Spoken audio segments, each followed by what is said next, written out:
Bermuda triangle से जुड़ी अब तक कई कहानियों को आपने सुना होगा। ये समुद्री दुनिया में मौजूद एक ऐसा अनोखा और अजीबोगरीब जगह है जहां से अब तक 2000 से अधिक पानी के जहाज और 200 से ज्यादा हवाई जहाज गायब हो चुके हैं।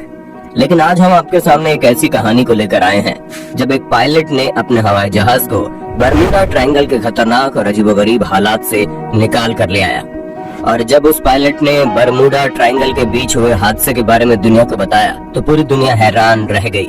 काफी साल तक उस पायलट के साथ हुए हादसे को दुनिया से छुपा कर रखा गया, लेकिन हाल ही में उस पायलट ने लगभग 25 साल बाद अपने साथ हुए हादसे को पूरी दुनिया के सामने रखा, जिसे जानना आपके लिए बहुत ही रोमांचक होने वाला है कि कैसे एक हवाई जहाज 90 मिनट के रास्ते को बरमूडा ट्रायंगल के बीच हुए अजीबोगरीब हादसे की वजह से महज 30 मिनट में क्रॉस कर दिया, और कैसे समुद्र के ऊपर जैसे वो हवाई जहाज एक बादल के बीचों बीच से निकला तो वो किसी और ही दुनिया में चला गया। आज का ये वीडियो आपके लिए बड़ा ही रोमांचक होने वाला है। वीडियो में अंत तक बने रहिएगा। ये कहानी है 4 दिसंबर साल 1970 की, जब एक बोनांजा बीच क्राफ्ट नाम का छोटा सा जहाज 2 पैसेंजर को बैठाकर एक छोटे से एयरपोर्ट से मियामी के लिए उड़ान भर रहा था। ये रास्ता लगभग 500 किलोमीटर लंबा था, जिसे तय करने में कम से कम 90 मिनट का समय निश्चित था। बोनांजा एयरक्राफ्ट नाम के इस छोटे से जहाज की अधिकतम रफ्तार 290 किलोमीटर प्रति घंटे थी। उस दिन का मौसम बड़ा ही सुहावना था। आसमान बिल्कुल साफ दिखाई दे रहा था। पायलट अपने साथ एक बिजनेसमैन और उसके बेटे को बिठाकर मियामी के लिए निकल पड़ा। वो पायलट बहुत ही अनुभवी था। उसे लगभग 600 घंटे से अधिक हवाई जहाज उड़ाने का अनुभव था। लेकिन उस दिन उस अनुभवी पायलट के साथ एक ऐसी घटना हुई जो आज तक नहीं भूल पाया। जैसे वो पायलट अपने एक बिजनेसमैन पैसेंजर को लेकर आगे बढ़ता है, उसके साथ अजीबोगरीब घटनाओं की शुरुआत होने लगती है। आसमान बिल्कुल साफ था और हवाई जहाज अपना पूरा रफ्तार पकड़ चुका था। अभी हवाई जहाज को टेक ऑफ हुए महज कुछ ही मिनट हुए थे कि पायलट को आसमान के बीचों बीच एक काले रंग का घना बादल दिखाई दिया। पायलट को समझ में नहीं आता है कि अभी तो आसमान इतना साफ था, फिर अचानक से ये इतना गाढ़े रंग का बादल कैसे आ गया। जब तक पायलट को कुछ समझ में आता, वो बादल के बहुत करीब आ चुका था और अब उसके लिए रास्ता बदल पाना लगभग असंभव था। दूर से वो गाढ़े रंग का बादल बहुत छोटा दिखाई दे रहा था, लेकिन जैसे जैसे वो पायलट उसके करीब आता है, उस बादल का आकार बढ़ता चला जाता है। पायलट के पास अब सोचने का वक्त नहीं था और वो पायलट उस काले बादल के अंदर अपने हवाई जहाज को प्रवेश करवा देता है। जैसे वो पायलट उस गाढ़े बादल के अंदर घुसता है, पायलट के सामने पूरी तरह से अंधेरा छा जाता है। हवाई जहाज के अंदर का हालत बिल्कुल ऐसा हो जाता है मानो अमावस्या से भी गहरी रात हो गई हो। लेकिन लगभग 30 सेकंड बाद ही पायलट उसके अंदर मौजूद पैसेंजर और हवाई जहाज बिल्कुल सही सलामत उस घने बादल से बाहर आ जाता है, जिसके बाद पायलट चैन की सांस लेता है। वो सोचता है उसने बरमूडा ट्रायंगल के बीच एक बड़े हादसे को होते होते बचा लिया, लेकिन यह तो महज एक शुरुआत थी, क्योंकि कुछ ही मिनट बाद उस पायलट का सामना एक और खतरनाक बादल से होता है। एक ऐसा बादल जिसने उस पायलट की जिंदगी हमेशा के लिए बदल कर रख दी। कुछ ही मिनट बाद उस पायलट को आसमान में एक और गहरे काले रंग का बादल दिखाई देता है, जो कि बिल्कुल उस हवाई जहाज के रास्ते में था। हवाई जहाज इस वक्त तक लगभग 11,500 किलोमीटर की ऊंचाई पर था और अब पूरी रफ्तार के साथ मियामी की तरफ बढ़ रहा था। हवाई जहाज ने अभी तक महज 10 या 12 मिनट का सफर तय किया था और इस बार उस गहरे काले बादल का आकार बहुत ही बड़ा था। इतना बड़ा आकार कि पायलट चाहकर भी अपने हवाई जहाज को उससे बचाकर आगे नहीं निकाल सकता था। पायलट के पास सिर्फ एक ही रास्ता था कि उस बादल से होकर आगे की तरफ बढ़े, क्योंकि पायलट ने अभी अभी खतरनाक बादल को क्रॉस किया था। पायलट का कॉन्फिडेंस बिल्कुल ऊपर था। उसे लगा कि वो इस बादल को पार कर लेगा। पायलट ने यही सोचते हुए अपने उस छोटे से एयरक्राफ्ट को उस बादल के अंदर घुसा दिया। अंदर घुसते ही उस पायलट के लिए कुछ भी देखना असंभव था, क्योंकि हवाई जहाज को अपने आगे सिर्फ अंधेरा ही अंधेरा दिखाई दे रहा था। लगभग 5 मिनट से भी अधिक का वक्त गुजरने के बाद उस गहरे बादल के अंदर ताबड़तोड़ बिजलियां कड़कने लगी। हवाई जहाज के सामने हर एक मिनट सैकड़ों की संख्या में बिजली कड़क रही थी। पायलट और उसके अंदर मौजूद 2 पैसेंजर बुरी तरह से डर चुके थे और अब पायलट को यकीन हो गया कि वो बरमूडा ट्रायंगल के जाल में फंस चुका है। पायलट बताता है कि जब उसने उड़ान की शुरुआत की थी तो मौसम बिल्कुल साफ था और बहुत ही तेज धूप हो रही थी, लेकिन उस बादल के अंदर के हालात इतना खतरनाक थे कि उसके अंदर सूर्य की एक छोटी सी रोशनी भी नहीं पहुंच पा रही थी।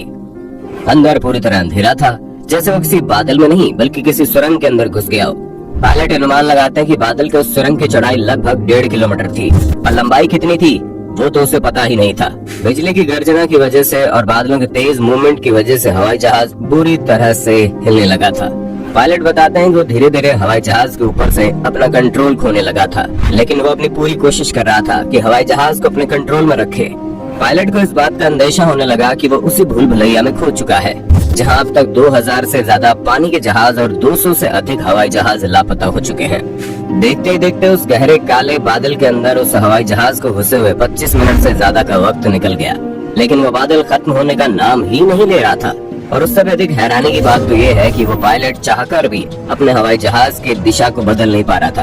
वो हवाई जहाज पूरी रफ्तार के साथ सीधे दिशा में निकलता जा रहा था और तभी उस हवाई जहाज को एक तेज रोशनी दिखाई दी, बिल्कुल वैसा ही जैसे सुरंग से निकलने का कोई रास्ता हो। पायलट बिल्कुल खुश हो जाता है और वो जितनी जल्दी हो सके उस बादल के सुरंग से बाहर निकलने का इंतजार करने लगता है। लेकिन तभी हवाई जहाज के अंदर मौजूद सारे इक्विपमेंट अजीबोगरीब व्यवहार करने लगते हैं। हवाई जहाज के अंदर मौजूद हर एक कांटा बुरी तरह से हिलने लगता है और तो और कंपास में मौजूद कांटा जोर जोर से घूमने लगता है। पायलट बताते हैं वो माहौल ऐसा था जैसे उस हवाई जहाज को वो पायलट नहीं बल्कि और कोई कंट्रोल कर रहा है। जैसा वो चाह रहा था वैसे ही हवाई जहाज के साथ हो रहा था। लगभग 30 मिनट की यात्रा पूरी करने के बाद वो पायलट और 2 पैसेंजर अपने हवाई जहाज के साथ उस गहरे बादल से बाहर निकल जाते हैं। लेकिन यहाँ से कहानी एक नई मोड़ ले लेती है। पायलट जैसे ही ग्राउंड पर एयर ट्रैफिक कंट्रोल से संपर्क करना चाहता है तो उसे पता चलता है कि एयर ट्रैफिक कंट्रोल के रूम में जो रडार सिस्टम रखा हुआ है उस रडार सिस्टम पर उसका हवाई जहाज दिखाई नहीं दे रहा। और उससे भी हैरानी की बात तो ये है कि हवाई जहाज को उड़ान भरे हुए सिर्फ 45 मिनट का वक्त ही बीता है और वो हवाई जहाज मियामी तक पहुंच चुका था, जबकि जिस जगह से बीच क्राफ्ट बोनांजा नाम का वो हवाई जहाज उड़ान भरा था वहां से मियामी तक जाने के लिए कम से कम 90 मिनट का समय लगना निश्चित था। हवाई जहाज सिर्फ 45 मिनट के अंदर ही मियामी एयरपोर्ट पर बिल्कुल सुरक्षित लैंड करता है, जिसके बाद मियामी एयरपोर्ट पर मौजूद कर्मचारी और उस हवाई जहाज का पायलट सबसे पहले हवाई जहाज का ईंधन चेक करता है कि आखिरकार ईंधन कितना खत्म हुआ। पायलट की आंखें खुली की खुली रह जाती हैं क्योंकि ईंधन आधे से भी कम खर्च हुआ और समय मात्र आधा लगा था। अब मियामी एयरपोर्ट पर मौजूद हर एक कर्मचारी इस बात को लेकर ताज्जुब में पड़ गए कि आखिरकार ये घटना हुई कैसे, क्योंकि अगर कोई चाह भी ले तो उस हवाई जहाज को 290 किलोमीटर प्रति घंटे से तेज उड़ा ही नहीं सकता, तो फिर महज 47 मिनट के अंदर 500 किलोमीटर की दूरी को कैसे तय किया गया। इस बात को पूरी दुनिया से छुपाए रखा गया और एयरपोर्ट से जुड़े जिम्मेदार लोग इस बात की तहकीकात करने में जुट गए कि आखिरकार बरमूडा ट्रायंगल के बीच हुए इस हादसे का जिम्मेदार कौन था। पायलट जिस तरीके से उस घटना का जिक्र करता है उसे सुनते हुए दुनिया भर के वैज्ञानिकों ने अनुमान लगाया कि ये 100% सत्य है कि बरमूडा ट्रायंगल के बीच कोई अनहोनी नहीं होती है, बल्कि वहाँ से समय की यात्रा पर निकलने का कोई रास्ता है। और दुनिया भर के वैज्ञानिक इस बात का अनुमान लगाते हैं कि बरमूडा ट्रायंगल के बीच जो घटनाएं होती हैं उसके लिए कोई और नहीं बल्कि दूसरी दुनिया के कुछ विकसित लोग जिम्मेदार हैं। दोस्तों, आपकी जानकारी के लिए बता दें कि बरमूडा ट्रायंगल का इतिहास बहुत ही पुराना है और इसके बारे में सूचना देने वाला सबसे पहला शख्स क्रिस्टोफर कोलंबस को माना जाता है। कोलंबस ही वो पहला शख्स था जिसका सामना बरमूडा ट्रायंगल से हुआ था। कोलंबस अपने किताब में बताते हैं जैसे वो बरमूडा ट्रायंगल के पास पहुंचे उनके कंपास ने काम करना बंद कर दिया।